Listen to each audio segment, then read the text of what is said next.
Time Walk with Me. Hey everybody, welcome back to Time Walk with me. I am Majin Buu, but because I absorbed the Time Walker, I felt compelled to build this Riku of Many Paths deck. Stick around to the end of the video and I will eat you up. I will eat you up. I will eat you up. Riku is a 3/3 human wizard that costs Temur to cast, Temur being green, a blue, and a red mana. Whenever you cast a modal spell, that is, a spell that requires you to choose one or more among a list of effects, choose up to X, where X is the number of times you chose a mode for that spell. You can exile the top card of your library and play it by the end of your next turn, put a +1/+1 counter on Riku and it gains trample until end of turn, or create a flying 1/1 blue bird token. So if a spell says to choose one or more and you choose two, then you can choose two of Riku's effects. When I first got this from a pack, I wasn't sure I had enough modal spells to make a whole deck with it, but boy was I wrong. I somehow managed to sift through my bulk and narrow it down to 10 of each Temur color, plus a few multicolored modal spells. The cool thing about modal spells is they can be used in a variety of different situations, and then Riku himself adds handy effects to each of those spells, making them even more versatile.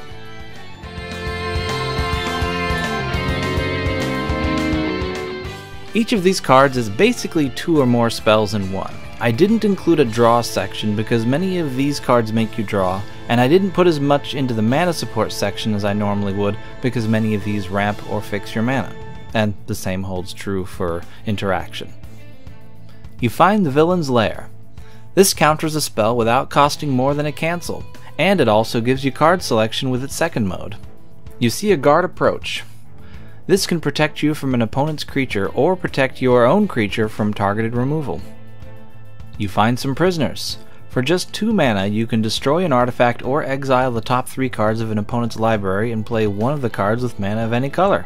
The cool thing about this is that it says play rather than cast, so if there's a land among the exiled cards and you haven't yet played a land, you can steal one of your opponent's lands. Or you could just blow up their soul ring. You see a pair of goblins. This either strengthens your creature or gives you more creatures. You happen upon a glade. This fixes your mana and ensures that you don't miss land drops, or it gives you a permanent back from your graveyard to your hand. Mishra's Onslaught. This is a strictly worse you see a pair of goblins, but in Commander, redundancy is good. Titania's Command. This spell lets you choose 2 of 4 modes. One mode combines Graveyard Hate and Life Gain, one grabs you any 2 lands, not just 2 basics, one gives you 2/2 bears, and one puts 2 +1/+1 counters on all of your creatures. Sakashima's Will. You can steal a creature of an opponent's choice, or you can make all of your creatures into temporary copies of a creature you control. If you control a commander, you can choose both modes. Supreme Will. Making a spell cost 3 more mana is basically countering it. You can do that, or you can take one of the top 4 cards of your library into your hand and put the rest on the bottom in any order. Twinferno. This doesn't just activate Riku, it also copies your next instant or sorcery spell this turn. That copy doesn't activate Riku's ability, but it's still pretty cool. Soul Read.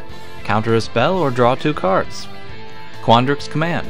Here is another spell that lets you pick 2 among 4 options. Return a creature or planeswalker to its owner's hand, which can be used offensively or defensively, counter an artifact or enchantment spell, beef up a creature, or have someone shuffle up to 3 cards from their graveyard into their library, which could be used to give you back something or to deny an opponent a resurrection target. Confounding Riddle. This gives you some card selection or it counters a spell. Abrade. Kill a small to medium-sized creature or destroy an artifact. Over the Edge. This is either a sorcery version of Naturalize, which destroys an artifact or enchantment for 2 mana, or it makes a creature explore twice, which gives you lands, stacks your deck, and or beefs up that creature.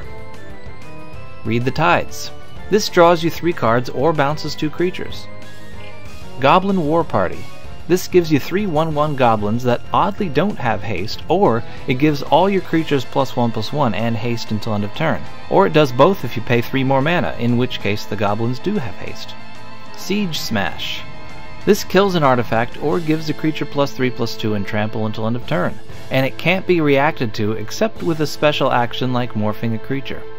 Cathartic Pyre. This burns a small to medium-sized creature or lets you get rid of 2 cards to draw 2 new cards.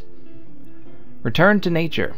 This one has 3 modes. It's basically naturalized, but it can also exile a card from a graveyard. Return of the Wild Speaker. This is a decent game ender, but it can also draw you a decent number of cards. Jailbreak Scheme. This is one of the new modal spells that lets you pay for each mode that you want to use.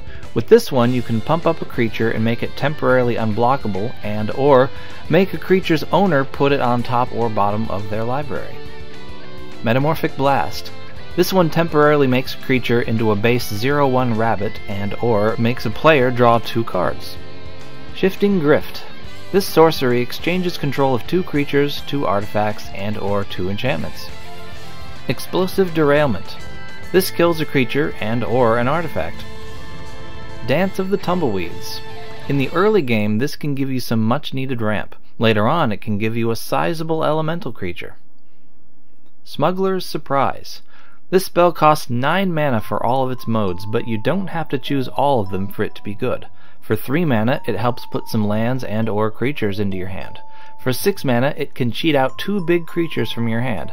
And for 2 mana, you can protect all of your big creatures, including your commander if you've pumped his power up to 4, which you can do with his reaction to you casting this very spell. Trash the Town. For 2 mana, this can draw you 2 cards if you play it as a combat trick, or if someone is open to an attack. For a bit more, you can ensure that a creature gets through even if it is blocked.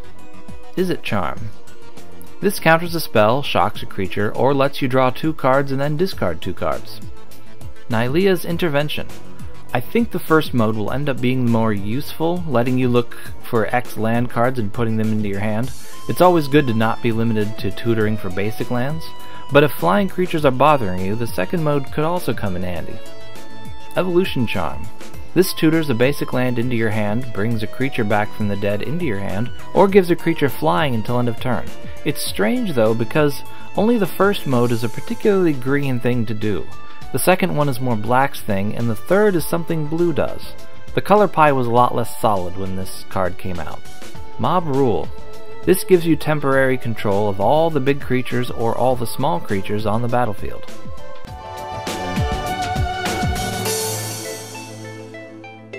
Sorcerer Class. This turns your creatures into mana dorks for your instants and sorcery spells. Later on, it also burns your opponents when you cast a lot of instants and sorcery spells. Zephi, Thunder Collector. This guy is a bit like Riku, giving you extra benefits for casting spells, but for Zephi, they only have to be instants or sorceries. Inferno Project. Once you have a good amount of instants and sorceries in your graveyard, this guy will come out as a big trampling threat. Zada, Hedron Grinder. You might remember this guy as the commander of another one of my decks. He rules.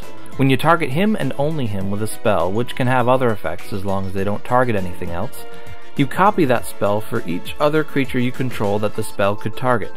Modal spells will be copied with the same modes chosen, and the copies won't trigger Riku, but effects added with the additional costs will be copied without paying those costs again. Najal the Stormrunner. This turns all your sorceries into instants, which is pretty cool. It also lets you pay 2 mana to copy the next instant or sorcery that you cast after it attacks. Cyclops Superconductor. I think they named this to be a tongue twister. This isn't an energy deck, but this Cyclops wizard's abilities are all pretty self-contained. If it dies, you just use the energy that you got from when it entered the battlefield to activate its last ability. Double Vision. This copies the first instant or sorcery that you cast each turn, including during your opponent's turns. Epic Experiment. Put enough mana into this spell and you'll be able to cast a ton of spells cheaply and get a lot of Riku triggers. Jadzi, Oracle of Arcavios / Journey to the Oracle. This also allows you to cast spells cheaply or get extra lands out of the way, and the Journey to the Oracle side makes a decent ramp spell. Elemental Expressionist. This helps turn your smaller tokens into much bigger tokens. And Rutha, Mercurial Artist. This orc shaman helps you repeatedly copy spells.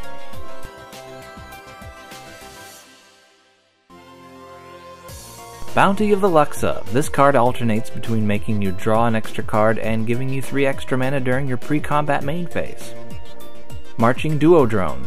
I keep wanting to put this into decks, so I finally did it. Here it is. There's a good chance people will let you hit them with this if it gives everyone a treasure. Just don't target the same person every time.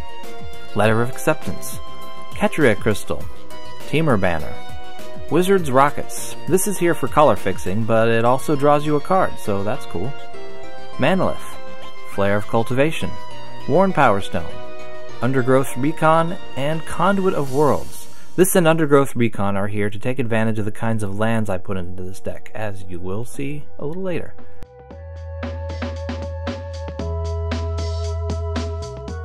Bear's Companion. I needed to put creatures into this deck, so I figured this would be a good fit. Elixir of Immortality, Vidalian Mindsinger. The different kicker choices on this creature make it a good match for the theme of choosing what works best in whatever situation you're in during a game. Mythos of Illuna. For 4 mana, this makes a copy of any permanent on the battlefield. Onerophage, Snowhorn Rider. The flavor text says there's a ram, but the creature type is just Human Warrior. Prophetic Titan. This is one of a couple of creatures I put in that have a modal ability.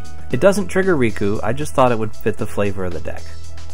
Territorial Kavu. Here's the other modal ability creature. There are probably a lot more, but I don't have more. Gearbane Orangutan. Oh yeah, except for this one. I have 3 modal creatures in this deck. And Crom Violent Cacophony. This draws you extra cards and gets bigger when you cast 2 spells during a turn.